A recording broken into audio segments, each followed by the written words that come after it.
Hello and welcome to this week's edition of the WRRAP Podcast with me, Lee G. Joining me as always is a full crew, James, Jamie and Harley. Good evening, gentlemen. Good evening. Hello.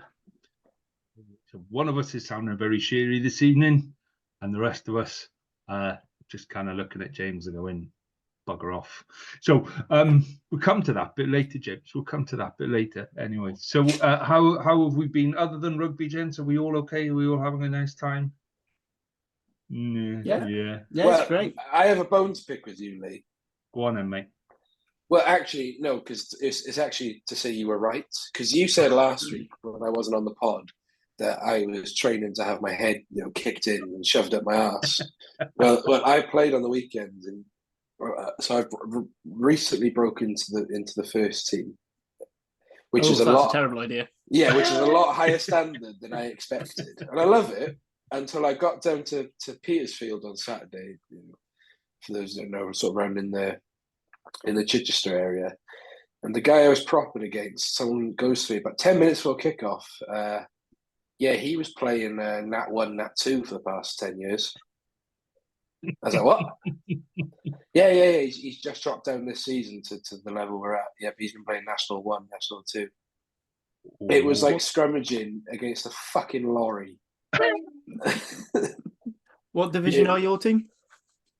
Hampshire 1, so like level 7 in the pyramid, whatever it is. Like, it's better than fucking Div 4 West Central Althwen versus fucking Gleisar FC back home. Put it that way. So are you tight or loose? I ended up in the number 8 position, mate. I was fucking so far back. Ended up a fullback going, I'm not going anywhere near that scrum. You can bugger off. Loose generally, yeah. But at the lower levels, I'll fill in the tight head. But at this level, I'm a bit stronger at loose when I'm not scrummaging against a walrus. What you need to do, mate, is grow a big bushy beard. That's what you need to do. And that people get scared. If you've got a big bushy beard and you're a prop, people don't like that. They go, oh, I'm not going anywhere near him. That's the secret to propping. For once in your life, you were right. I was training to get my ass kicked. Get my head shoved up my ass. But that's the only time you'll ever be right. Oh, fair enough. Okay, let's do drink of the week then. We'll start with you, James, seeing as you're recovering from having your head stuffed up your ass on the weekend. What drink have you got to recover with, my friend? I have gone for gin in the signature blue lemonade in the Bridgend Ravens reusable cup, just to remind Harley of New Year's. That's nothing like New Year's. I can't see mud anywhere. Yeah, but that's gin. It's gin in a cup filled with blue lemonade because I'm a child. That's classy, that is, man. That's classy. Yeah. I mean, what gin is it? Please say it's something shit like Gordon's. Like, don't say you've ruined a nice gin. No, it is like, I think it's a very cheap gin. I don't know what it is. It was. Don't ruin good gin on that shit with that sort of blue lemonade shit. No, I wouldn't ruin good gin. It offends me worse than when you call us the Blues. It's an honour to be called the Blues. They had heritage. They won stuff. They got their own bus and everything. Harley, what's your drink, mate? So I've got a little bit of taste of back home in Devon. So this is Otterbright from the Otter Brewery in Ambrose. It's just really nice, like bitter. Proper beer. Yeah. I said proper beer. I feel like I should have a piss pot handle mug, but I don't have one of them in my mum's house, so I can't. Okay. Jamie, what about you, mate? I got a beer called Thirsty Ferret from the Badger Brewery. Ooh. Yeah. I haven't had this before, so I had this for Christmas. My brother bought, it's a gift set, so it came with crisps and a couple of bottles of these. 4.4%, malty and full-bodied. Yeah, it's fine, it's pleasant, it's inoffensive. You'd like it's a decent beer. I've had it before. Nice. Yeah, it is. It's one of my favourites from the Badger. It's so I can't believe this then. I'm the one with a stupid beer this week. And when I say stupid beer, so for my birthday at the start of December, so far back ago, so my boy got me some beers because he thought I liked the beer that you like, Jane. And I'm like, no, No, that's not the way it works. So this is it's. Oh, I like Fault City. Yeah. You're welcome to it, mate. Raspberry, strawberry, and coconut ripple, a modern yes. sour beer. Yes. What do you think, Lee? Oh, look at the colour on that. Just the smell. It's like dog piss. It looks like something you'd have after very strong antibiotics. Whoa, it looks wonderful. When it says sour, I mean, is it sour, Lee? Is that what it is? Is a sour beer sour? Yeah, that's generally how it works, isn't it? For those of us in audio format, Lee's face just imploded. So on another point, and I'm gonna let in fucking. Oh my god. So I'm a little bit dehydrated at the minute with good reason. So cast your mind back 6 months and have my operation and that kind of stuff. So I had to have my 6-month checkups this week. Today, and to have a 6-month checkup, you have to take some very strong stuff that empties your body of everything. And I mean, it literally empties everything. Yesterday was not pleasant. Nice. So I'm very, very dehydrated today. But my good news is that I'm 6 months and I'm still clear. So I'm tickety-boo, everything's happy and we're all good. It's just, I've had a couple of things of tea and then that fucking beer. Fucking sour raspberry beer. So I'm going to be alternating it with a sip or two of water as well as I aim to. Well, that is good news, isn't it? Fair play. That's very good news. Yeah, that's a nice it way is. To start off the pod. If you ever want a video of what my insides look like, apparently I can get that from the doctor. Save that for the Patreon, mate. Yeah, save that for the special. Right. Special episode. Guess the colon. Yeah, they give you a map and everything. It's really they've got a screen up there, and you can and a little diagram, and you can see where the camera is going. So you've got the screen that shows you like the video of what is there, and a little screen that shows you where this camera is inside you. You'd never be more fascinated and grossed out at the same time. It's a very strange experience, yes. Right, let's crack on with the news desk then, Jane. What have we got on news desk, mate? Okay, so this is going to be in 2 sections. Okay, we're going to start off with the crap news first, and then we'll end on positive with good news. So starting off then, George North, he's been assessed after he injured his shoulder at Ellis Park on Sunday. The Wales centre was replaced on the first half of Ospreys' fantastic comeback win, being seen with an ice pack on his shoulder. So fingers crossed there for George. That could be a bit of a hammer blow there for Wales. We just have to see what the verdict is on that. And then today, Ryan Woodman from the Dragons, he's set for a spell on the sidelines after he suffered a serious thumb injury against the Sharks on Sunday. Real shame that. I've been very impressed with Ryan Woodman. He was excellent yesterday. Whenever he stepped into the Dragons team, he's really put in some impressive performances. So that's a bit of a disappointment. He's been replaced today as Wales under-20s captain by his Dragons teammate Harry Ackerman. So, yeah, well done to Harry. And fortunately, bad news for Ryan, but hopefully speedy recovery. So let's go on to the good news then. So good news, Rio Dyer. He signed a new deal with the Dragons. I believe it's a 2-year deal. He was on the radar of clubs in England and in France. But let's be honest, I don't think there was any real danger of the Dragons losing him because he was under the cap threshold. So I think they were always confident they were going to keep Rio, when he has said that, he wants to carry on playing for Wales and establish himself in the first team, which he's got a very good chance of doing now with Louis Rees-Zammit out of the picture. So that's good news there for Dragons and Wales. And over in Cardiff then, 20-year-old Mackenzie Martin, Big Mac as he's known affectionately by the supporters, he signed a new long-term contract with Cardiff Rugby. So it's becoming quite the season for Big Mac. So that's it. That's the news. Hang on. If we're going to mention the fact that he signed a new deal, then you also have to mention the video. Can I video? No, I want to take this. Right, we've been praising Osprey's social media ever since that shitty Gareth Anscombe debacle. And fucking hell, what on earth was that?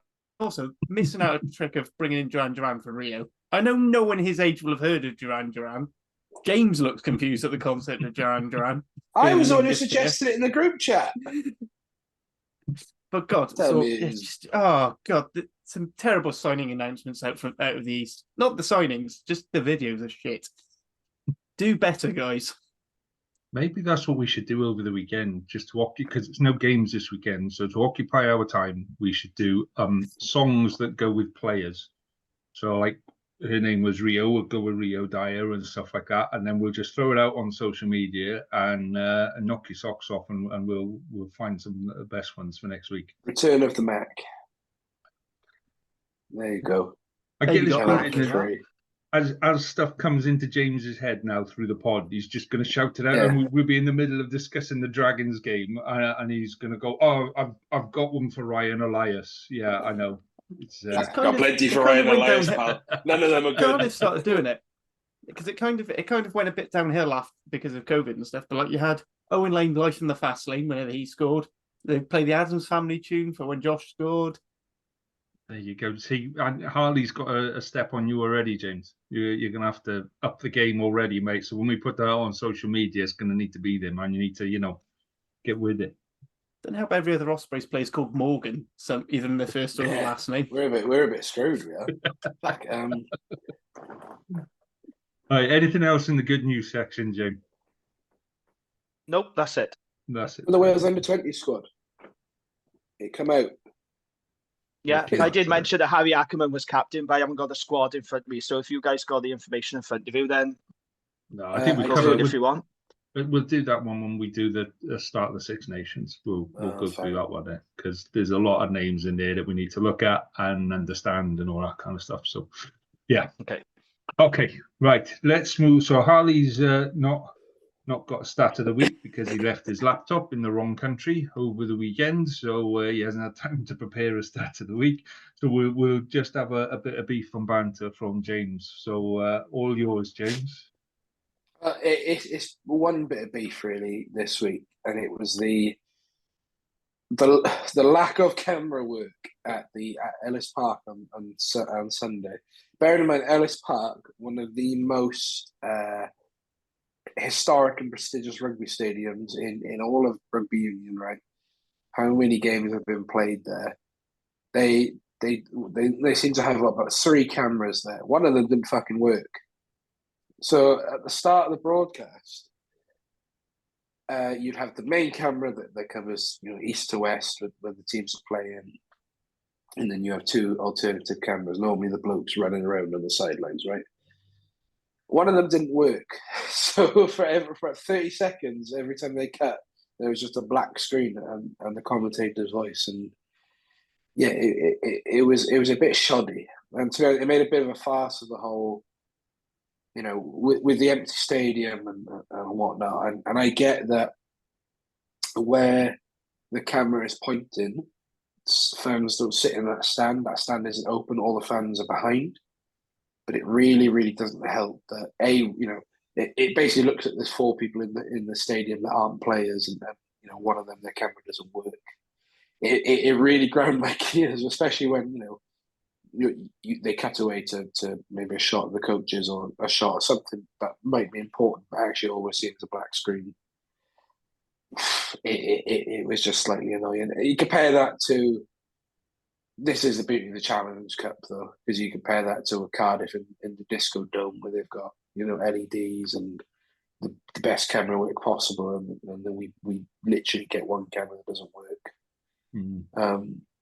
Yeah, so that's my only beef this week. It'd be wrong to pick on the Dragons for having lots of rain as beef, but that's not their fault. So no, that's my only beef this week. No real banters. No Luke Davis saying joyo to some South Africans and getting punched. So no banters this week. But no, just one beef. I will say that what's the name of the stadium where Cardiff played? The La Defense Arena. Yeah, I don't know the name of it, but fucking hell, what a scoreboard!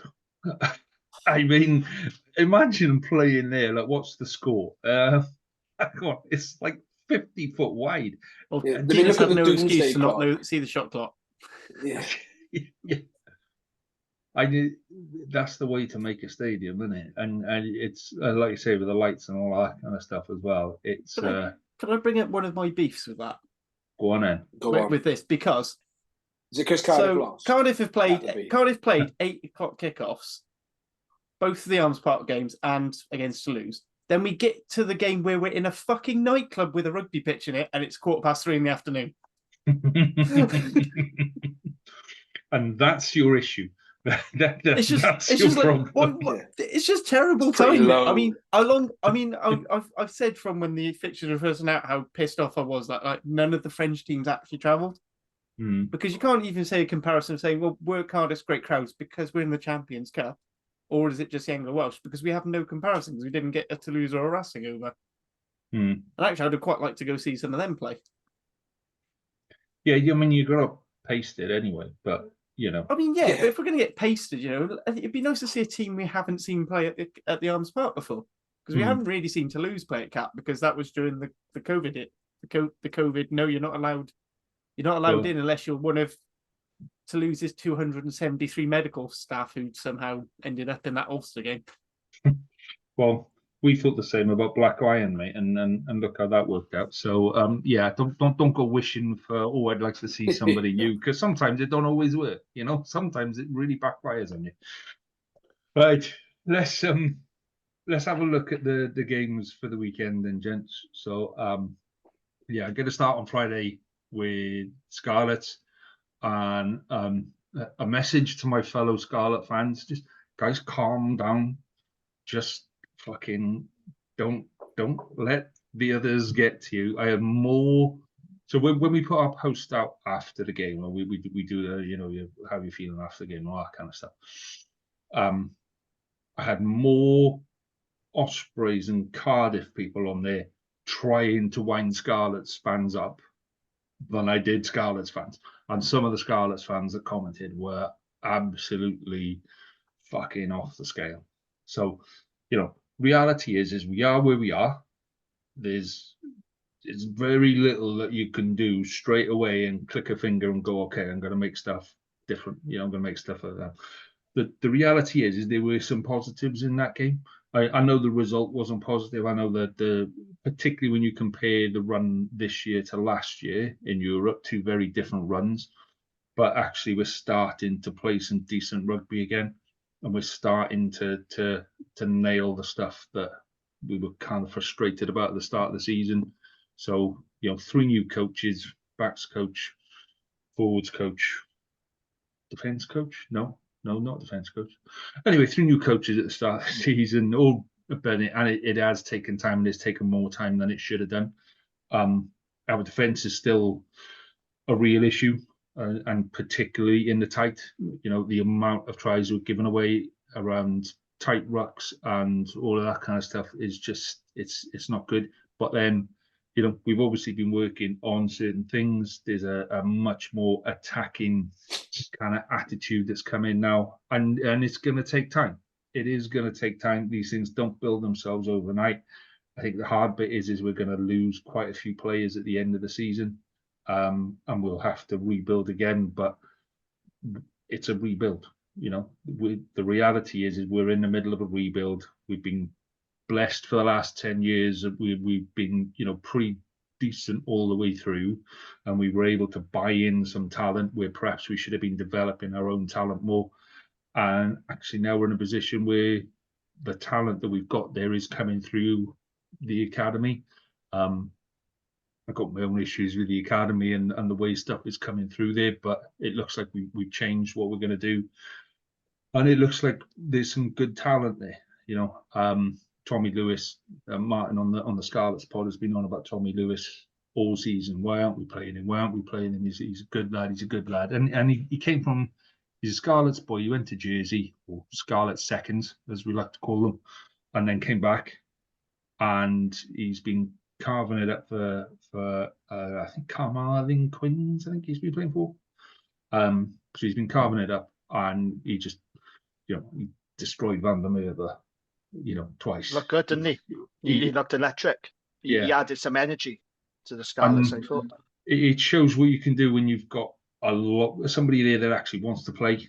and I think it did kind of give everybody else a bit of a boost. I'll be honest, I think he just ended Steph Evans' career with that one game, with that half an hour. He's not playing well, is he, the Steph Evans? He's really not playing well. He's not quick. He's lost an edge of pace. He's lost an edge off his step. And then every time he gets caught, he kicks and he fucks up his kick. Yeah. You know, there comes a point where you have to go, you know, we've loved you, and some of the stuff you've done in the past is great, but leave us with the memories. Don't leave us with that bitterness of a fucking stuff up.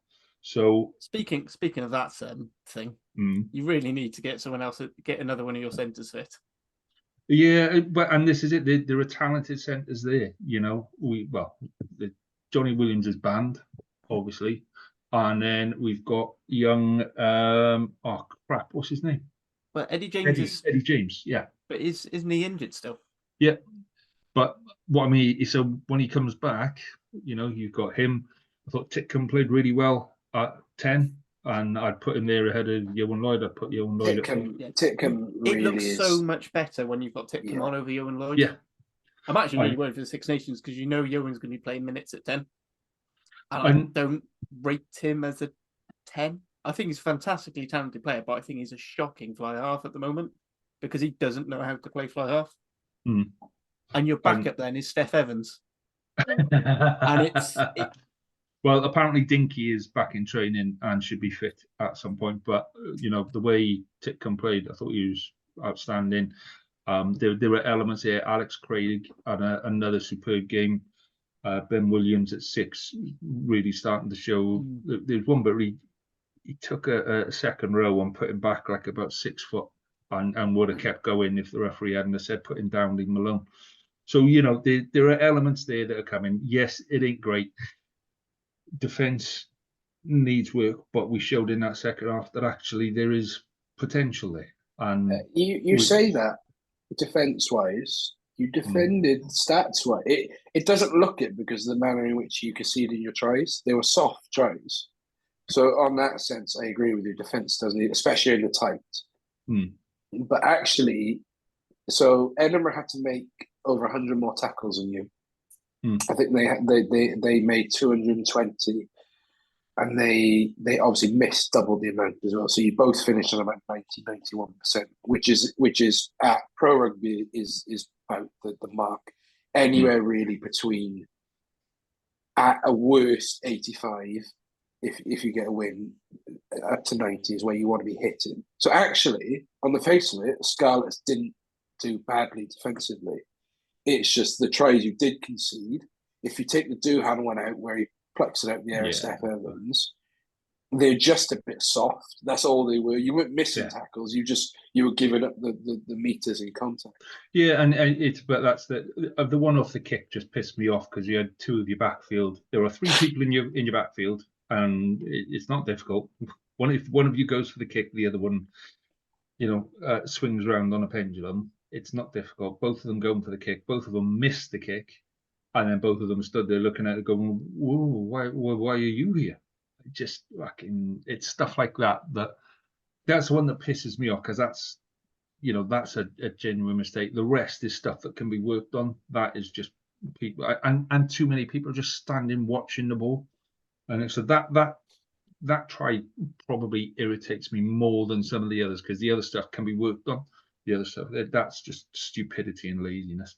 I have a gripe with the Scarlets. Can I quickly say something? Oh, there's a shot. It's on behalf of the Who. No, it's on behalf of the Who. Kick the fucking ball, please. Just once. Someone other than Steph Evans kicked the ball. I know he only has 7% of your kicks, but every single one of them is fucking shocking. It is. 12 times the whole game and Edinburgh only kicked 16, but they were winning. It doesn't matter. Yeah, I think the difference is now, and this is why I said this is where the club isn't doing its up any further. And I'll talk about this at length in the Scarlets podcast, is they aren't coming out and saying, look, this is what we're doing for the rest of the season. Yeah. If we're looking on, right, how are we going to build the back line? How are we going to, work on the attacking game? Then we're just going to work on the attacking game. And that's why we're not kicking, right? Come out and talk to people, come out and say stuff. Just sitting there and going, we're going to review the video on Monday is a load of bollocks. And that's what's irritating supporters, is the lack of connection with the supporters, between supporters and club, and it's becoming a wall, and every week there's another couple of layers on that wall, and it's more and more difficult to get over. And you just need to come out and talk and have a conversation and say to people, this is what's happening. This is the idea. It's okay to come out and be honest with people and say, look, the season's really gone now. We're looking at doing this and that, and they're not. They're just coming out and going, well, we're going to have a look at this and we're going to have a look at that, and it's just not working. So that's my start. I just think the manner in which you lost, and having I listen to Scarlets Pod every week, right? And I do genuinely. No, as funny as your demise is, right? We've been there, right? We have, and you do look at it and you're like, it will come with the Scarlets. And as much as I enjoy winding you up in the chat and telling you your players are shit and all this, and Friday night was the best night of my life, but Jamie said it best in our group chat on Friday. Scarlets basically just like abject. It was a shit game. It wasn't good. Edinburgh didn't do anything that made you think, they're contenders for this Challenge Cup, or they're top 4 material in the IRC. They didn't do anything that was good. And then you just look at I came out of that Scarlets pod last week thinking, do you know what? I actually think Scarlets could do a job here. And even if they don't, they'll push Edinburgh really close. Well, we won the second half, mate. We won the second half. Right. Take it, but it was also like I still expected it shouldn't take Edinburgh's woeful discipline and the fact that they can't tackle properly to awake and to bring on a spark like Tommy Lewis, and then it shouldn't take that. But unfortunately, it did. And the scoreline, I think, flatters you or flatters Edinburgh, and be like, because that should have been that game could have easily ended 32-5. Second half was a slog. It felt like the longest second half I've ever watched, and I said that on the group, didn't I? It was just. But that's painful. Just because our ball retention was significantly better. So instead of fucking it up after 3 rucks, we were actually maintaining it 7, 8, 9, 10, and then we were, we fucked up Steph Evans's kick that should have gone through, that should have gone straight rather than to the side, and Hardy would have been in for a try. And Tommy Lewis was probably 2 yards ahead. If Jonathan Davis had just kept hold of the ball, he'd have probably gone over and scored. And if Tommy Lewis had been 2 steps behind or 2 steps wide, he would have caught the ball and gone over, caught it behind him, so he couldn't kind of get out in front. So, that's potentially 14 points, and we lost by 10. So, it's not as bad as we make out, and there were a lot of green shoots there. But when you're in the position we're into, you cling to the green shoots and you go, right, okay, let's water the green shoots, let's give the green shoots some feed, and let's let the green shoots grow. And that's what I've been doing for years, Lee, as a Dragon supporter. You're just getting into the same mindset. But the problem was this game, it was over at half time. And I was actually looking forward to this on Friday. And it was 26-5 to Edinburgh at half time. And you just knew the Scarlets were never going to come back from that. It was game over at that half. And that's the disappointing thing for me. And Scarlets now are the first Welsh region to fail to register a single point in the European campaign. I know it's a shame, but that's where they are. So and I think it's very easy to sit there and dwell on all the shit bits, but I think what we do now is we just got to kind of move on, and I think that's where we need to go. So let's move on to Cardiff. All yours, Harley. So in typical Leeds thing, apart from like the 30 minutes when Racing scored tries, we won. You cling to your green shoots, fella. You cling. Exactly. Green shoot. I generally think. It certainly made up for the performance against Quins, because that was just almost indefensible, really. The quality we were up against was just told pretty much from the off. We may have taken an early lead, but with that disallowed try, it was only you could see what was going to come, and they were blasting through. I thought there's some really good performances though. I thought Tamani showed why if we can, we've got to keep hold of him.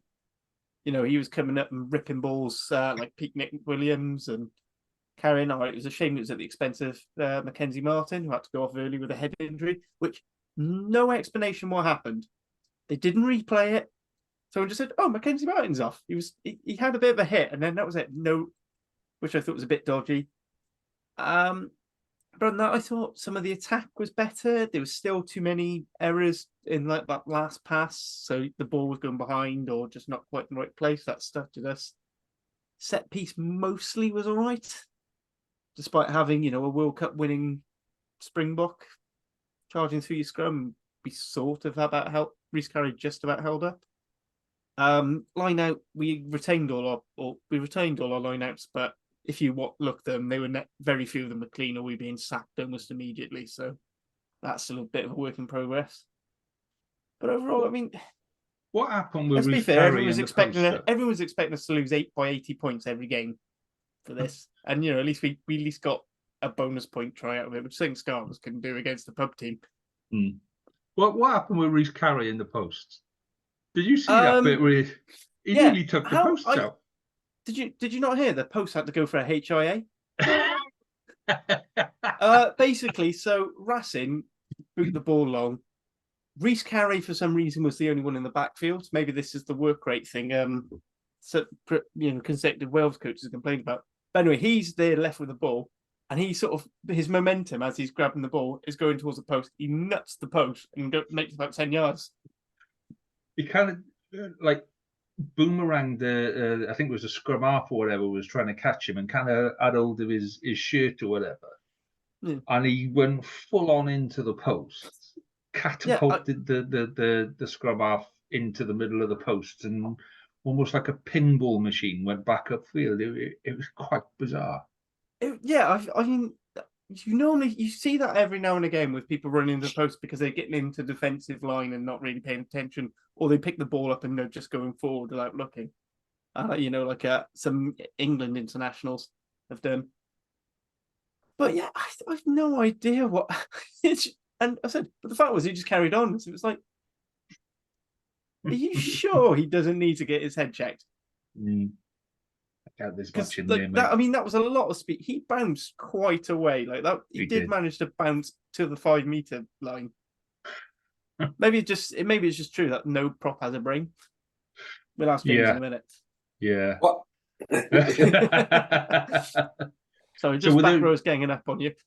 Were there any green shoots for you in that game, Harley? Was there, you know, there's been lots of bits through the season where, you know, there's 10 minutes here and 10 minutes there and so had a good game.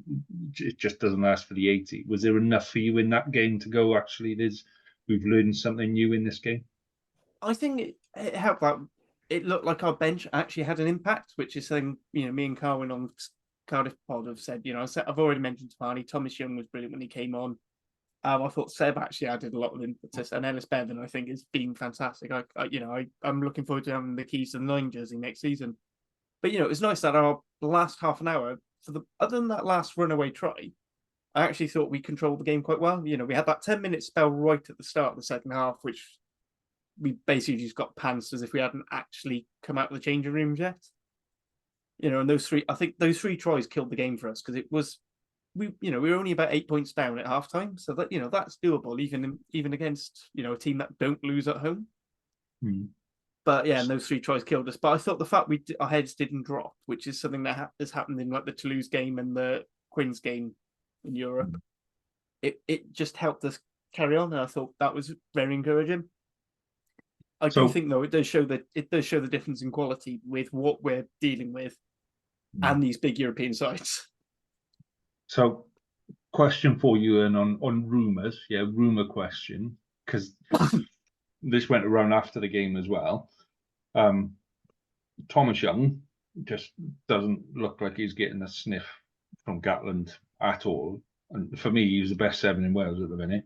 You know, it's between him and Jack Morgan when Jack Morgan's fit. And I can't for the life of me understand why he's not on the side. So his contract finishes at the end of this season. Chances of keeping him? I don't know. I mean, without knowing how much interest and how much he wants to just stay in Wales, like I think it's going to be him wanting to stay in Wales specifically that will keep him more than contract, because he's not going to get a sniff. I think if he was going to get a call up to a World Cup squad, it would have been the last one when he had that season where he was absolutely on fire. He's struggled with injury this season. He's only back 2 games, and if he's not in Gatland's plans for the summer, I wouldn't have blamed. Gatland's probably would have said yay or nay to him by now. I wouldn't blame him for moving away, but I do hope he stays, because the reason why I think he was so good for Cardiff last season was because he never went away with Wales. So you had this, consistent person who's been there, done that. His athleticism. You see the pace.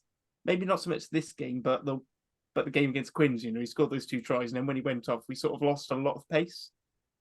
Because as brilliant as Ellis Jenkins is, he's a fantastic leader, brilliant solid defender. He just doesn't have the same pace as Thomas Young.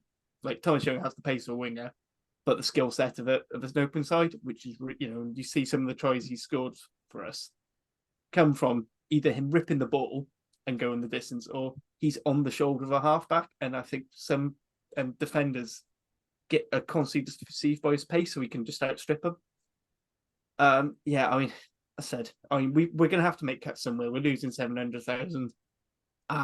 Players like Mason Grady, if we are going to keep him, and I think he's a higher priority, he's going to want a bit more of a wedge. I imagine Alex Mann and Mackenzie Martin are probably on a little bit more than they would have been. They'll be their first contracts just out of the academy. We need to keep. We're probably looking at signing another tight head, probably not a tight head prop, but a tight head lock. And I really want to keep Tamani. And it's a case of can we cope with the 7s and back rows we have? Because when you think about it, we've got Ellis Jenkins, we've got Jim Botham, we've got Lucas De La Rua coming through. Josh Turnbull can go there. At a push, you probably put Alex Mann there, even though I think he's just an out-and-out blindside. Is he the player we need? Well, he's very welcome down west, mate. If he does decide to leave and he wants to stay in Wales, he'd be very welcome down west. As long as he don't get injured, he'll be fine. I thought you were getting Basham. Yeah, apparently, but that's all gone a bit quiet. Apparently, he's been seen around the park, and he's had a tour of the park and all that kind of malarkey. Why? On that very reliable website, Scarlets Fever, isn't it? Very reliable website. Not associated with my podcast, shall we? My favourite Every website single time. ever. I love that website so much. Thing is that if you are having a walk around Park of Scarlets, it's open, all the time. So it's not like you can do it in private. If you are walking around there, then you're going to get seen. And if you're big, so when was it, 10 15 years ago? Would have been like 10 12 years ago when I just finished playing. So I was 18. I'm 18 stone now, so I must be about 20 stone, and I was big and bulky and all that kind of stuff. And I was doing some stuff at the park on a day when there was nothing else on, and somebody said to me as I was walking, I was outside the cafe, and somebody said to me, "Are you a new signing?" And I'm like, "Oh, please, yeah, I can go and say that again. Get that on camera. Go on, somebody." So there are loads of people around there, and if you look half decent, then somebody will ask you, "Were you signing? And are you joining the squad?" and all that kind of stuff. So it just happened. What actually happened though was Basham accidentally ordered his M&S parcel to the wrong M&S, and he went to Trostra, so he had to drive all the way down to Trostra. He stopped in the Costa. He stopped in the club shop just to see the Castore merch, realised that even he's not on that much money and he can't afford the Castore merch. And then someone from the Scarlets Fever forum who sits in the car park typing away whenever John Daniels comes out of his office. And that's what's happened, I think. Anyway, let's move on to the Dragons game, Jim. We're going to finish on a positive with the Ospreys, so let's discuss the Dragons game. What did you think of the first half, Jim? And then what did you think of the second half? Well, look, before I go into the game, I just want to quickly say this, right? So, I was in hospitality, as you guys know, on Sunday night. I was in the director's box, and I met the co-owners. So I met David Buttress in person. I met David Wright. Paul Turner was there, and Jason Forster was there. And they had a good chat with them. And what I'd say to Dragon supporters in particular is we're in really good hands with these guys. And I know it's really frustrating at the moment, results, but these guys are passionate and they really care about the club. Okay, so I had good conversation with them. There are big plans. There is a big plan ahead. There's going to be changes on the field. There's going to be changes off it. They know the frustrations and the problems at the Dragons. They are fully aware. So when we as Dragons fans moan about our front five, about certain players, not putting in performances, about certain coaching, they know all that. They're very knowledgeable. They fully understand the issues. And they're very honest. And they're not happy with results this season. They wasn't happy after the Sharks result either, to be honest. There's a lot of effort and jeffing. But for me, it was good to see because it shows that they care. And I just felt really reassured, to spend time in their company, to see it from the other side. And they know that things have to change and they will work hard to make those changes happen, because what people need to understand now is this is not WRU money anymore. It's their money. They're putting their own money into this, so they are determined to make it work. David Wright is quite a strong character. He's got a very strong opinion. So everybody thinks that David Buttress is sort of the face of Dragons, which he is. But I think David Wright is going to be the guy behind the scenes driving these changes. Because his wife did say to me, "Oh, he's not going to be happy in the colour, so all I'm going to hear is him going off for what about the game, telling me this and that." And he's very passionate. So, yeah, that was an interesting experience. Like I said, I would just urge Dragons fans to stay positive. And look, I know when people say, give it time, be patient. We've heard all that before. We've been here for the past 10, 15 years. But what I would say is these guys have only taken over since September. So we've got to give them a chance. I know things are tough now, but trust me, there is a plan in place.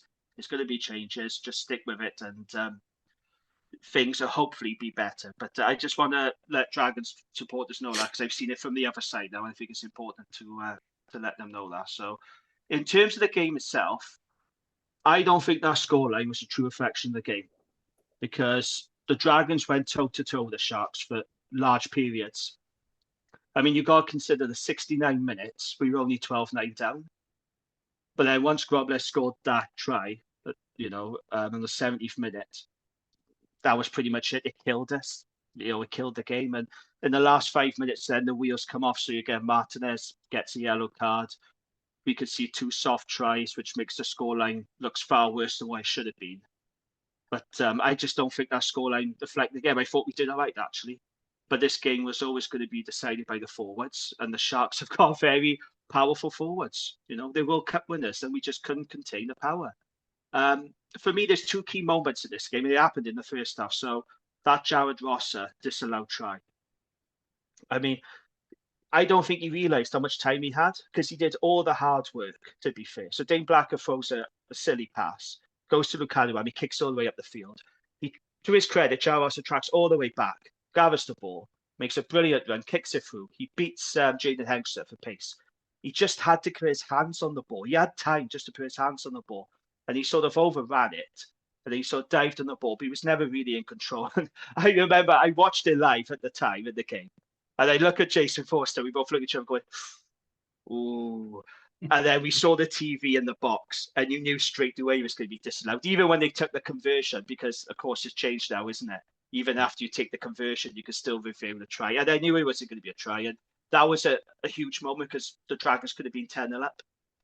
And then right at the end, on the stroke of half-time, we got Archer Nish then scoring right just before half-time, and that killed us. All we needed to do was hold out. And, yeah, I think that try at half-time really took the wind out of our sails. So pretty disappointed. I don't think we handled the conditions very well. And, I like Will Reid an awful lot. They speak about how talented he is. I don't think he had a good game. I don't think he kicked well at all. I think in those conditions, you've got to kick smart. It's absolutely right. There was a lot of moans and groans from the stands when he was kicking. I have no problem with the kicking, because in weather like that, you put boot to ball, and the conditions were horrendous, by the way, because it was in the middle of a storm. but his kicking was just aimless at times. I couldn't understand what he was trying to do, and I thought he had a really poor game, and hopefully he'll learn from that. And he's had a few games now. He's becoming a senior member of the team, and I just think he has to be better at learning how to control the game. But look, if we're talking green shoots, I thought Wainwright was fantastic again. Fingers crossed he'll sign a new contract. I'm hearing good noises about that, by the way. So fingers crossed. I thought Ryan Woodman was brilliant. Shame now his season looks like it's come to an end. Harry Ackerman, I'm beginning to understand now why a lot of people in the club game really rate this guy. And this is what you're seeing more of with Ackerman, because it looks like now that Max Clark and Seal Thompson are going to leave the club. So the Dragons now, they're giving him more game time. So then when he comes into next season, he's not coming in raw, and he's developing really well. And I'll give a shout out as well to Leon Brown, because I thought he actually scrummaged decently, and that's not, as we all know, a strong area of his game. But considering who he was up against, I thought Leon actually did all right. And actually, I would say our scrum disintegrated when he went off, which again, it sounds weird to say, but I thought, our scrum was holding up pretty good until Leon went off. So that's good news for Wales, because he is going to feature heavily for Wales in the Six Nations. Yeah, you expect Kieran Azarati to be starting tight head, but Leon is going to feature, and we need him to be, dominant in the scrum. So, yeah, no knockout rugby for the Dragons this season. So that's their campaign over. I guess the aim has to be now trying to avoid finishing bottom of the league, because the Sharks are going to pull away at some point. I don't think the Sharks are still a good team. I'm still not convinced by them. They got brilliant players. They got fantastic players. But as a team, I still don't think they're very good. But they are going to pull away at some point. And I do expect Dragons to be dragged at the bottom. But we got to just try our best now to concentrate on URC and avoid being the worst team in Wales and avoid being the worst team in the league. But I'm resigned to the fact that we probably will finish bottom now. But yeah, very disappointed, because had we won that game, going into the Argus, we would have faced Bayonne at home, which would have been a nice little money spinner. But yeah, just disappointed. You said earlier, Lee, didn't you, about Scarlets? That's where we are. It's the same with the Dragons. That's where we are. And what we're seeing in Wales, we've got two competitive teams. We got Ospreys and Cardiff, and then there's us then, isn't there? There's Dragons and Scarlets. That's just where we are. So, yeah, disappointed. To be fair, Cardiff are still getting pasted by more than us every week. So, I wouldn't say Cardiff are particularly competitive at the minute. I say Cardiff are competitive. They have been competitive. They're competitive in patches, and then they all stop and have a cup of tea and watch the other team score for 20 minutes, and then decide to go back on and play. So, yeah, which is getting on and playing more than the Scarlets have been doing. You could talk about us getting pasted. Literally, the 3 games are the only games where we haven't got a losing bonus point.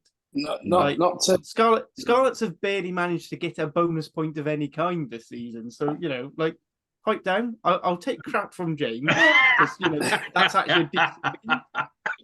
Not to be dismissive of our glorious Sky King Mason Grady, and he's the overlord of us all. But Christian Wade made him look like a fucking competition winner on Saturday. I had to check and see who it was. He's got Grady spinning around in circles. Yeah. And did you ask me, did I see everything else? No, I didn't. I saw that try, and that's what I'm sticking to.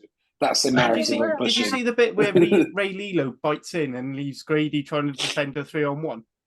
All I saw was Grady spinning around. That would make Len Goodman give him a 10, mate.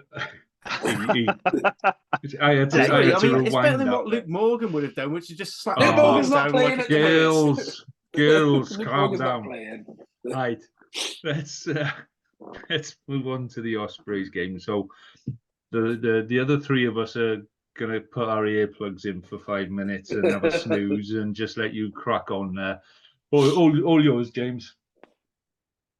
Good game, this. That's your opener, is it? Yeah, good game. A really definitely a tale of the cliche of tale of two halves type game. It's sort of a shaky start between both teams trying to feel each other out. What I will say is Lions discipline, but also they came across a very dirty team, which I've never sort of seen with the Lions before. PJ Bota getting a yellow card early on for elbow to the face of Harry Deeves, which has weirdly happened to him twice this season now. PJ Bota has been cited over it, I believe. So obviously makes you question again the process around yellow and red cards. Then their inside centre getting binned for a hit off the ball on Owen Watkin, which I didn't see. I was dropping my girlfriend at the station. And then another one for team penalties. But so their discipline wasn't great.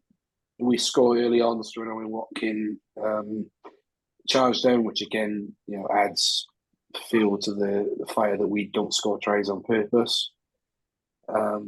Which in a way, I thought, yeah, fair enough.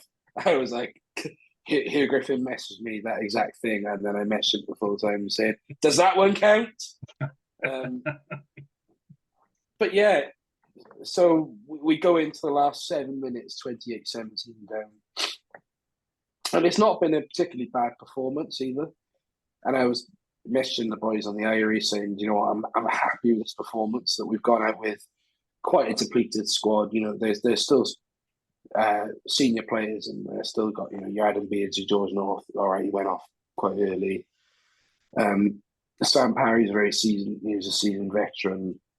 The smatterings of players there, but you still had lots of inexperience on that team, and I was just really happy with the performance. And I actually think it correlated with Jack Walsh coming on, and we said in the chat saying we need to bring Jack Walsh on now, let him close this game out, and he did. He came on and played really well, apart from the one where he managed to kick a ball backwards into touch off a penalty.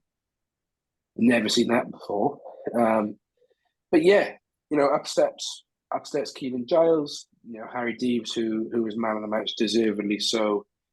Really one of Wales's the regional sevens, if you go into that sphere of Thomas Young's playing very well. Harry Deeves is up there at the minute for me. He is ace. He's very similar to Alex Mann in the sense of they are just workhorses.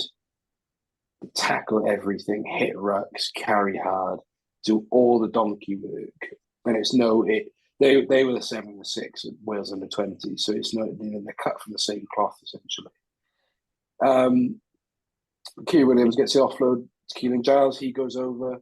He's now got an absurd stat, like he scored 10 times in 13 Challenge Cup appearances, which is so very Ospreys. And then, you got young Cameron Jones coming on a prop, makes that beautiful line break, gets the passes away. Cameron Jones, the other one, goes over.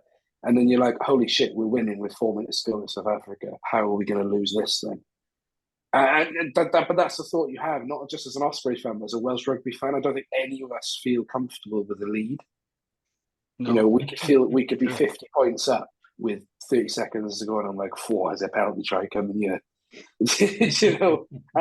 it's the Welsh way, isn't it? It's the Welsh way. It's the Welsh way. I've been stung too many times by Andrew Ford compilations where I see Wales not kicking the ball to touch and Elliot Daly ran the fucking ball in, or 100-minute France game or something like that. I've seen the script before, and then up steps Morgan Morse, who apparently can score worldies in an altitude in the heat as well.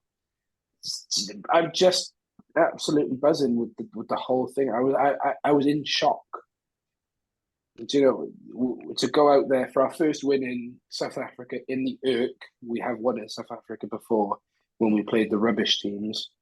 Your Southern Kings and your Cheetahs. No offense to them, I love the Cheetahs, and and the King. But when you've got Adam Beard hitting missed 3 passes against you, and Dan Evans scoring hat tricks, the Southern Kings aren't a serious team. So to win against a proper South African team, in that manner, essentially, I was just so happy for the team. We talk about. Again, I'll keep banging on about it. The culture is there. It's club. It spreads throughout the whole group, and you can see it down in the under-18s who are doing really well at the minute. The women's under-18s who are starting slowly to pick up steam now. All the way up, you see that culture is his thing. We've won 8 out of 13 games in this block.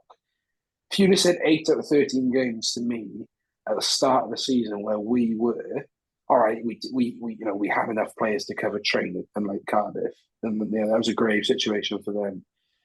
But we still had lost a lot. And it bit your arm. And I still look at that figure now. 8 out of 13 games. We're sitting 8th in the year. It's just a really, really good feeling at the minute. And I know it's going to come crashing down because we've got to go out to South Africa and we've got to play Leinster, Munster, and Ulster.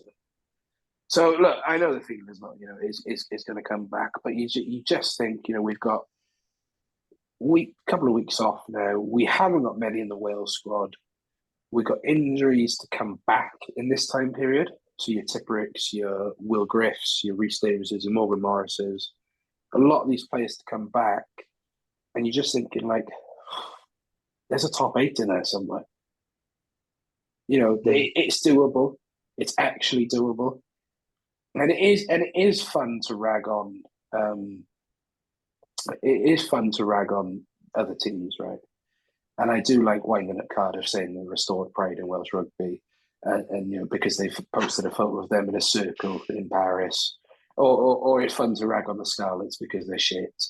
I don't like ragging on the Dragons because I think Jamie's a fair and balanced podcaster who, and Dragons Lair is one of the best pods of the week. Thank you very much. Couldn't agree more.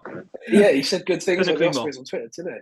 But actually, it's not fun when you're not all doing well. Because ultimately, I want Welsh rugby to do well, but I want the Ospreys to do more well. And Cardiff are probably a year behind on that rebuild, but it will come for Cardiff. And Scarlets and Dragons, in the positions they're in now, they're probably about 2 years off that rebuild. I watched the regional academy, whatever, the RAG league, and I watched that Cardiff Scarlets game the other day, and I'm like, what if some of these boys continue on that path? I'm not going to say his name. I can see you looking at me. I'm not saying his name, right? He played well. His name, right? Yeah, but you look worship at his feet. Tian Scarlets, things like that. But Rupert Moon's boy looked good. Jack Moon, I think his name is. But you look at these players. That game was a farce, 44-40 at Cardiff and Park. But Ospreys have got Dylan James, Nick Fitzjones, Seb Rodriguez-Davis. It does. There are more green shoots than we think, and especially at the Ospreys. And just to plug my pod, we're interviewing Lance Bradley on Wednesday, right? And looking at the questions and speaking to Lance throughout the week and things like this, there's a genuine excitement and a buzz around the place. And you just, I really hope, and this is a plea, get down to the stadium. It's killing me that I can't be there at the Ulster game on the 18th of Feb because I've got other commitments. But best believe I will be there for the Sale game at home. And this is where the casuals do come out. Please do. If we can get, I'll take the hit. If we get 10K at that game, I will take the piss taking or whatever that we only got 10K at the Liberty or the Swansea.com. But I will be landed if we get 10K. Have you seen that tweet from Russ Petty? There's a really good stat. It's not my stat, it is from Russ Petty. So Ospreys have won 4 games in a row. They outscored their opponents in those wins in the second half by 14 points, 19 points, 14 points, and 14 points. Right? And I honestly think that win in South Africa against the Lions, not only is that the best Welsh result this season, I think that's actually one of the best ever performances and results by a Welsh region, because you got to consider Ospreys were down to the bare bones. Toby Booth was saying before they flew to South Africa, we're in survival mode. We are in survival mode. To go out there and, like you said, 28-17 down after 72 minutes, I just think it was an outstanding win, outstanding performance. And Toby Booth and the Ospreys. No, because I put this on Twitter earlier, right? And I'm not trying to wind up Cardiff fans. I think Cardiff have done very well, and they've been competitive, more competitive than what we expected, given the chaos they had. The point I make of this, though, Cardiff have only won 3 games all season, okay? They beat the Dragons twice, whoopie-doo. They beat the Stormers. Good win, but they were poor. Ospreys have won 8 from 13, and they are down to the bare bones. And I genuinely believe out of all the regions, Ospreys right now are the ones that are setting the trend, and they are the team, the Welsh team at the moment. There's something special going there, and Booth has got them. There's a culture there, isn't there? There's something happening at the Ospreys. It's culture, it's team spirit. He's just a brilliant coach. I wish we had Toby Booth at the Dragons, because I really believe if he came down here, he could make a difference to us. Honestly, God, I read something today. I read something today that Toby Booth is the most experienced coach there as well. If you look at the 4 regions, right, you got David Flanagan, who's a young innovative coach. David Flanagan, David Flanagan. David Flanagan. You mean Dave Flan? No, David Flanagan and his mate Dai Kebabs, who is a young innovative coach. You've got Dwayne Peel, whether Scarlets fans think he's the right person for the job. Again, he is a young, innovative coach who cut his teeth very well at Ulster. Okay.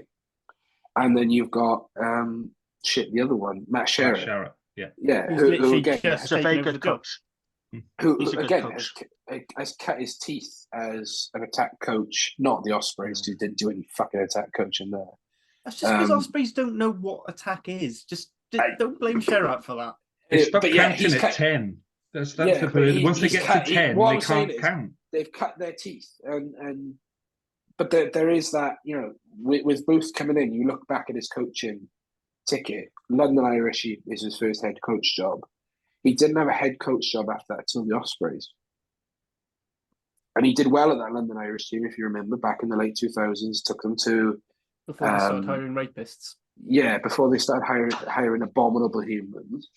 He took them to finals, he took them to Europe, whatever. He then cut his teeth, Quins, Bath. He's got a good CV. He has got a very good rugby CV. And then he's got the eye for the coaching side of it as well. He brought Mark Jones in,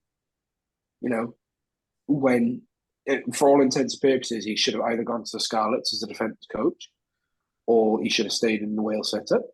Which he should have. He's brought forward Duncan Jones from just being a set piece coach to first team coach. He brought Fussell through, who again, whether you think the Ospreys attack is working or not, has started working the last couple of weeks, right? Especially with Dan Edwards at 10. And then he's brought Richard Kelly through, former Scarlet, former Osprey, as he's transition coach, but set piece coach essentially. And you're thinking, yeah, that's a settled coaching ticket. And you look at the other ones, and it's just going to take time. But Scarlet, like Lee said, the Scarlet's won his teeth in at the minute. It will come. The one I question with the Scarlets is Jared Payne. He was a defence coach everywhere else, but there was an attack coach. Maybe I'm thinking that's not a weird thing. You do get them. It's not a weird thing, but he was a good defence coach. But I think the problem is it's almost like, we always joke about Wales being boys for hire, but it's basically Jared Payne left Ulster because they wouldn't make him the attack coach because he's doing a really good job with the defence. And then Peel's like, oh yeah, you come over here, you be our attack coach, but he's never done it before. Then you got Peel, who's never been the head coach before. But we all want to learn somewhere. It feels like there's no, and I think it's similar to Dragons. There's no real. I mean, I think that's the reason. Was it Paul Walker or whatever his name is? Paul Walker, he was in Fast and Furious, mate. Paul Turner, you're thinking. R.I.P. Yeah, that's one. Paul Turner. Yeah. Leave me alone. I don't know names at the best of times. I have no use for it. If it's not numbers on a spreadsheet, it's irrelevant. Yeah, I agree with that. Yeah. But the point is, there's no experience there. I feel like with Matt Sherratt, it's probably working a little bit better at Cardiff because it's a promotion from within, and a lot of the team are the same. You're not trying to bring in lots of new people, trying to set up your own culture. There's no coincidence that the best Scarlets looked over the last 2 years is when Lee Blackett was in as a consultant. Because it's look how well Bath are the doing craft now. of being a head coach. Look how well Bath are doing now. It's no coincidence, is it? Good coaching. Also, Blackett and Peel had worked together before. So, you know, there's a lot to be said for that. And, you know, I think it'll come. I think it comes. Anyway. Yeah. What I'm saying is Ospreys are the Ospreys, best. Ospreys should be better anyway, because, you know, they've had like 3-4 years of Booth and this settled team, this settled squad, you know, like, why are they not winning the URC, James? Yeah, absolutely. I think you're underperforming, James. Yeah. As big as you think you are, mate, you're underperforming. And Wind your neck in, son. You're underperforming. And it is actually, Lee put up a good point earlier where he said we'll lose a lot at the end of the season. And that's been a bit of Booth's problem as well, is you lose key players at end of season. You're like almost having to rebuild in certain areas again. It's a bit different in the Scarlets case. We went through it this year where you lose veterans essentially in these positions, you know. So you'll lose Ken, you'll lose Foxy, you'll probably lose Scott. Yeah, I think we haven't seen Scott Williams other than as water boy all season. Is he fit though? He is fit, is he? He is fit, yeah. Yes and no. It's one of those. It's a bit like Rouse. Oh, right, okay. What about Steph Evans? You know, you might lose him. What I'm saying is, you lose that, so you're almost taking.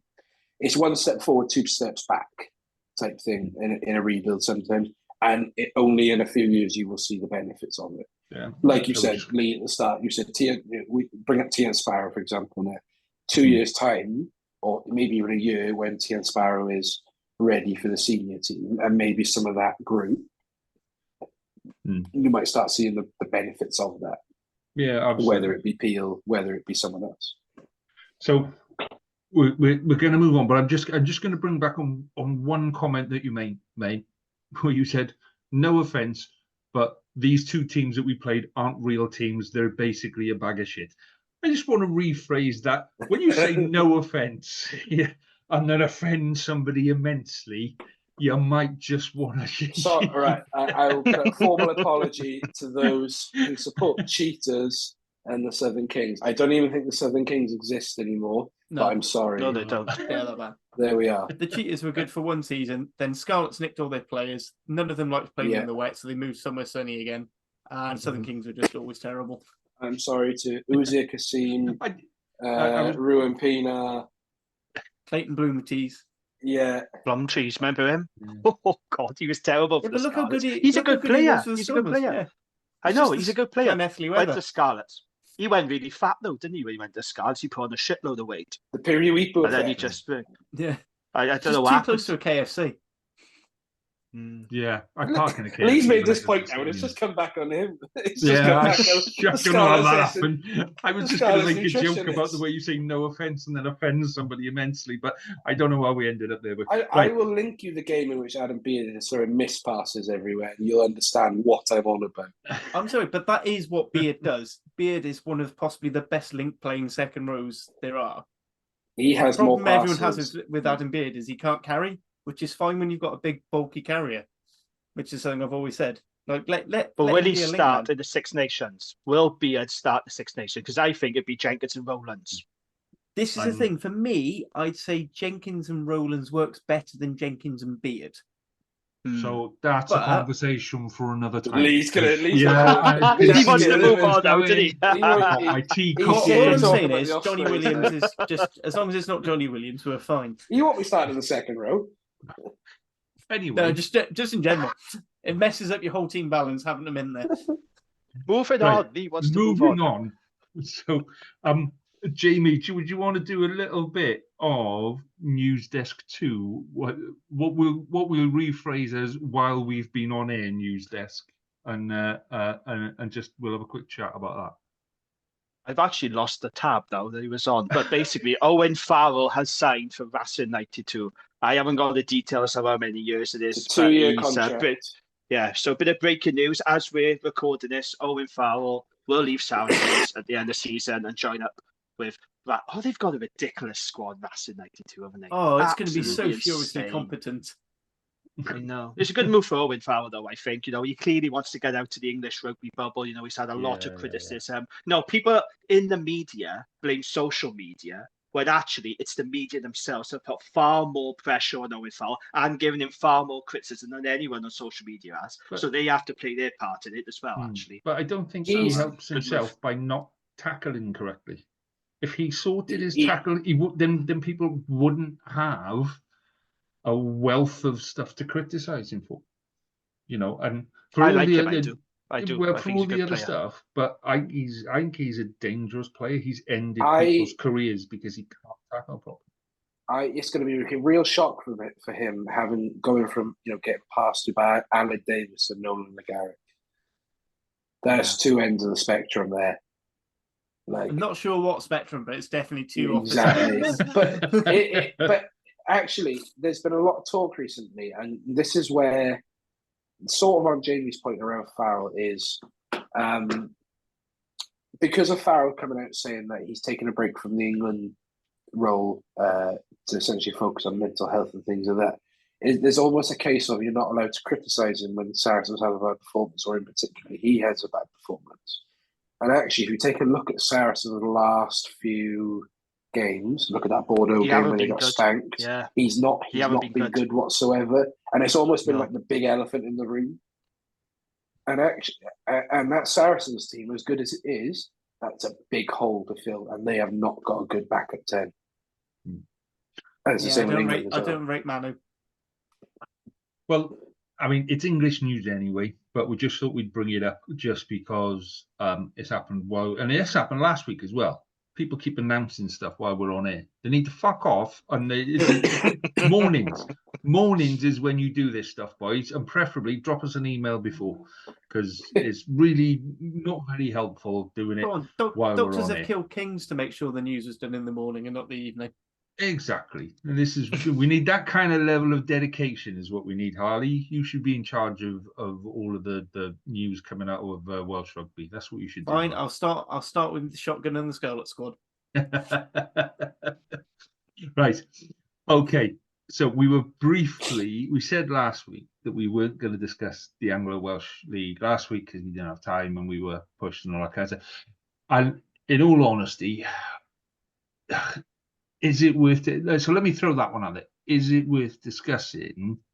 Because the likelihood, regardless of what certain people in certain clubs in certain parts of the country and certain members of certain boards, regardless of what they think, there are so many obstacles in the way for an Anglo-Welsh league that it's almost unfathomable how that can happen. We tried an Anglo-Welsh Cup. That was shit. We've mooted all sorts of stuff. So Scarlets are playing next to at some point during the Six Nations. I think most of us, most of us, England. Yeah, but most of us have got a friendly game lined up against English opposition. But all that's going to happen is you play your B teams. You play your development teams. It's not going to be that big game. And I think the reason the European works is because it's European. It's the big song and dance, isn't it? Yeah. So is it worth discussing? Go on. So I was just going to say, this is the sort of point I was getting at with my beef, was that we don't know if those two sellout crowds were because it's just purely because it's Anglo-Welsh, or because it was a good vibe through the whole thing, and because we didn't have a French team to compare it to. Because I guarantee, if it had been Racing or Toulouse instead of Bath or Quins or one of them, we'd still probably get close to selling out. Because it's going to be a big game. You're going to have a lot of star players. There are a lot of people who are going to want to go see Antoine Dupont play, even if you're about to get your ass kicked. It's a thing. And with the Anglo-Welsh, it's like everyone says, "Oh yeah, but Bath and Bristol and Gloucester." But we're not going to be playing Bath and Bristol and Gloucester every week. We're going to be playing Saracens. We're going to be playing Newcastle. We're going to be playing Sale. And let's be fair. After that first season, we're going to be playing Hampton. We're going to be playing Nottingham. We're going to be playing Coventry, because we will be relegated to the Championship, and that's it. Dragons technically can't actually get into the Premiership at the moment based on their eligibility rules, because the stadium's not big enough. Because Rodney Parade isn't. It had to get temporary seating to go up to 10k for this. What's the required capacity then? You've got to have 10,000 seats. I think some grounds like the Rep get through on Legacy You've got community engagement, which actually, to be fair to all four both sides, we all do really well on. And then there's going to be the financial stuff, which again might be a bit ishy. But also in the Premiership, you have to buy buy the shares into the Premiership. You have to buy in a share. And you have so to buy in a share to make decisions. You can play, in theory, you can be in the Premiership, but you have no rights whatever. It's a bit like the South African sides at the moment, the URC. At the moment, until this current contract's up, they are invited guests. They're not a member of it. So the SRU, the IRFU, the WRU, and the FIR, they make the decisions. The SARU can make requests and stuff, but they actually don't have any voting rights until they buy in the shares. And are the 13, well, 11, because I think Ealing are actually still in it, but basically are the Premiership clubs going to say, oh yeah, we'll let you take a slice of our profits for a buy-in? I'm not as convinced as some people are. And you have to look at it and go, for all the song and dance about, look how many people come and watch English rugby, they make less money than the Welsh clubs do. I said they make less money. They lose more money than the Welsh clubs lose. We all lose money, but the English clubs lose, generally more of them lose more money than the Welsh clubs do. And then we're going to go and give them 5 or 6 million so that we can lose more money on a higher wage cap that we can't afford. It just, this is why people need to, if you go back to James's point, right, about the kids coming through now. You think about those kids coming through now, they're about 20 years old. 20 years ago is when we formed the regions. Yeah. These kids know nothing of before. They've got nothing of, this is what it was like in the 80s when we used to play in a bloodbath in the middle of a fucking Wednesday night when it was pissing down and you'd stand still too long and your feet would disappear and all of that kind of stuff. They know nothing of that. Yeah. They only know professional rugby, professional clubs. That's how they've been brought up. And I think it's going to take another sort of 4 or 5 years of that generation to come through to be, this is the full generation now of people that really know what that professionalism means. So to have old farts and fogies of my age, who remember the 80s and go, but it was a bloody good laugh when we used to stand in the pissing down rain at 4 degrees below. Yeah, we all used to run on the pitch at the end of the game and fuck up the pitch for the next week and all of that kind of stuff. It was great. It was fantastic. Some of these people have got no idea of what it's like to actually play a decent game of rugby. They've got no idea of the intensity of the training that's required to get to that level to start with. I mean, we can sit there and criticize players now. Just to be in that position where you're in a professional rugby team, you've got to have something about you, and whether it works or not is irrelevant. But sorry, James, go on. You were saying. Well, it's just to say Jamie. That. Go on. Yeah. No, Jamie. When we had David Buttress on the Dragons pod, I asked him about an Anglo-Welsh, what his thoughts were on it. And he says part of the reason why a lot of people want this is because we're not successful enough in the URC. And I think he's right. However, he did also say, and he was honest, the biggest problem with the URC is the lack of away fans. And for me, there's 2 major flaws with the URC. So I like the URC, but the 2 biggest flaws for me are the carbon footprint, because for me, that's indefensible. And even the die-hard URC fans admit that is a big problem, but also the lack of away fans. It does make a huge difference when you get away fans in your grounds. So Scarlets on New Year's Day was fantastic. There was a lot of Scarlets fans. It does add to the atmosphere. And for me personally, I would like a British and Irish league, because I would like the idea of me going on a train or going on a coach to places like Bath, Bristol, Gloucester, because that would be a great away day. I'd not have to think about, I need to get a plane to bloody Durban or Dublin, And even David Buttress admitted that the lack of away fans is a problem. However, if we're talking about Anglo-Welsh bringing in all the crowds, well, let's see what happens in Swansea when the Ospreys host Sale. Let's see how many fans they bring down here then. Let's see how full that stadium is. Because we've all seen that Anglo-Welsh are going to bring in all the crowds. Well, let's see what happens in Swansea. And I don't believe that we'll get sellout crowds every week either.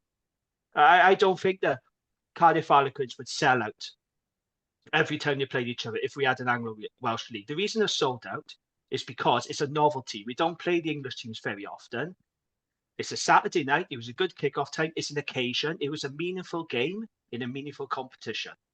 But to think that we would get sellout crowds every week if we was in the English league, I'm not buying it. I've been to Rodney Parade when we played Newcastle, Sale, or Gloucester, and we haven't had sellout crowds. We've had decent crowds, but it hasn't been sellout crowds. But people seem to think that we're going to pack our stadiums and it's going to bring all these away fans. What, from Newcastle, Sale as well? I don't think so. So, you go way up the pros and cons. In an ideal world, I do think that a British and Irish league would be better.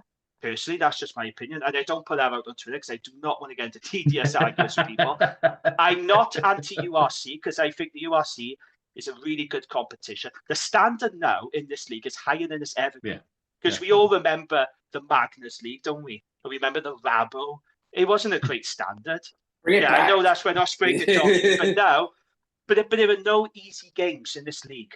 Right, every team is improving. Now, even Zebra now, they're really improving. It's a standard now that's really hard to beat, and it's a better standard than the Gallagher Premiership in England. So I see two sides of it. I'm not convinced that we're going to be selling out crowds every time English team comes down here, but I can also see the benefits as well. And the lack of away fans and the carbon footprint of this league are two major problems for me. So I'll throw this one. And do you want to stop international rugby? That's got a huge carbon footprint as well. Lions does huge carbon footprint. I mean, yes, it's something that needs to be sorted, but I mean, you can't just have it at one league for it when others do it. And let's be fair, the best way to get to Newcastle is still to fly.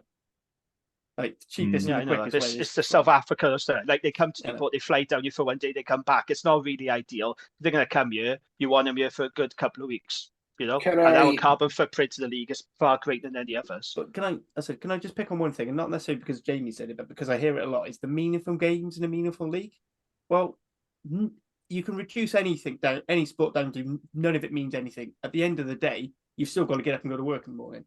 Sport only has the meaning we impart on it. So just because someone doesn't find Cardiff Connacht a meaningful game doesn't mean it's not meaningful to people who enjoy it. Like for me, Cardiff Connacht is probably one of the best games that we have in our fixture. It's the one I look forward to because it's two teams who play very similar. It's always very close. And I think most URC games, there's a lot riding on it if we drive the narrative, if people want to go for it. I mean, I have no memories of the before times of pre-regionalisation. I mean, I'm mid-30s, so I've come into watching club rugby quite a bit later on in life. It's not like I got brought up when I was a kid, but I've only ever known the regional stuff. I remember Scarlets winning the Pro 12 and thinking that was brilliant for Welsh rugby. Good man. I remember some really tough games. I actually don't remember the first bit of successful period for Cardiff. I remember us always struggling and getting through. And so 2018 Challenge Cup run was amazing for us because it's like, yes, we've done this. And then we got to, had a Challenge Cup run and then the Champions Cup run, and then the COVID years where we had to basically get 3 groundsmen and Reece Carey to play. That means to me because that's what I've brought up with. So I think, when you say, oh, it's not meaningful, when other podcasts say it's not meaningful, well, fuck off. It is. Yeah. No, this means something. This is my competition. And I think but in a cup game, there's more on the line, isn't it? Yeah. A cup game is an extra edge. And also promotion relegation, if we are doing the British and Irish League, that adds jeopardy. That's why I'm saying in meaningful games, because there is an edge to it in cup and in promotion relegation. Just my opinion, though. Yeah. So the bit that I throw into there is, and I've said this a couple of times in the past, is Welsh regions need to work on developing their own crowds, the home crowds.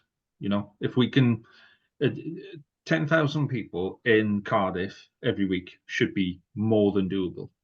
8,000 in Rodney Parade. Isn't that the limit, Rodney Parade?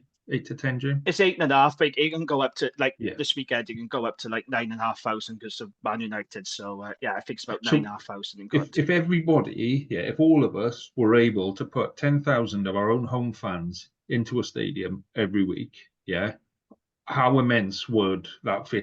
Would people want to come and visit those stadiums? Yeah, they would. Because do you know what? You know that you'd get an atmosphere. I think that's where we're missing the trick in Welsh rugby. But that's success. That's what Buttress is saying. That's what he's saying. He's saying that it's the lack of success that makes people crave this Anglo-Welsh league. That if we were more successful, we wouldn't be banging on about it. But it's his constant vicious circle, isn't it? And we only look at one quarter of a circle. There's a whole other bit out there that we need to look at. And that's why ultimately the answer to my question is it worth discussing? No. It's it not. Just ends up in arguments. Yeah, it does, and it's a lovely little thing to wind people up on Twitter with. James, you can add that to your list, mate. Things to wind people up in. It's Anglo-Welsh, yes and no. Put one tweet out that says I love the Anglo-Welsh. Put one tweet out that says I hate the Anglo-Welsh, and just see how it floats. We've done it already, mate. I did that. I did that when I took over the account. Can I just put in my 2 cents, right? As let's bear no bones about it, and Lee likes to wind me up when Scarlets are losing. This is his only argument back: is Ospreys have no crowd, right? It's not something new. I've been there when we've had 4,000 against Montpellier last year, right? And I'll put out the kickoff times don't help, TV, whatever, right? They are factors. Let's not beat around the bush. They are factors, right? But I've been of that one of 4,000 when there's 3 of us and a ball boy. Now, coming out of, if you remember does anyone remember the last time Ospreys played Sale at home? So it was in December 2021, right? Mm-hmm. So we were sort of coming out of COVID, sort of. People were allowed in the stadium. No, only 4,600 turned up to watch Ospreys versus Sale in the Champions Cup group stages. Now, admittedly, at the time, Ospreys weren't very good. They were I can't remember if this was pre or post Evan Phillips' accident. So there was a lot. I think it was just after. There was a lot going through the squad at the time. Anyway, doesn't matter. We weren't very good. We lost every. We did at Cardiff that season. We lost every game in the group stages. But that was, I remember the Anglo-Welsh conversations then, because we had it was the proper group stages. We had Sale Sharks, a big English club, historic, owned by the brother of the guy from Take That and all that shit, whatever, right? 4,600 people turned up. Now, if there was no COVID regulations there, whatever, that's not tipping over 6K at that time, and I don't blame them because Ospreys were terrible at that time. Do I want everyone to turn up against Ospreys versus Ulster on February the 18th? Of course I do. Am I confident we're going to get over 7K? No, I'm not. Because we're not there yet. Ultimately, like Jamie said, winning breeds winning as a culture, and the fans will come if we win. If we keep up this form, will the crowd start slowly coming back in? Absolutely. What doesn't help is where we are. Okay, we're in the soulless stadium that is the Swansea.com, and I love the Swansea.com, right? It's been great over the years to us. It's been great to me, and as someone who goes to rugby with someone who relies on a wheelchair or a scooter, it is the best stadium in Wales. No, nothing comes close to it. Not the Cardiff City Stadium, not the Millennium. Nothing comes close to it. Everything is perfect. The stewards are brilliant. I'm putting the questions to Lance on Wednesday about disabled input into stadiums and things like that, and in terms of accessibility, because I've been to all 4 grounds, right? I was put in a conservatory in Bridgend. We're going into this period now where if we build a new stadium or develop a ground so it's 8,000, say it's an 8,000 capacity, it's a bit more like Rodney Parade rather than cap or thing. Are the crowds going to turn up? Maybe. Do you know what? Maybe they think they're right. The new stadium buzz would probably carry that for a season. Okay. it will make the ground feel more full. Are they going to turn up for Ospreys Gloucester? Absolutely. Right. I genuinely think so. They're going to turn up to see these Anglo-Welsh games, but then that buzz goes away very quickly. Trust me. Novelty will wear off.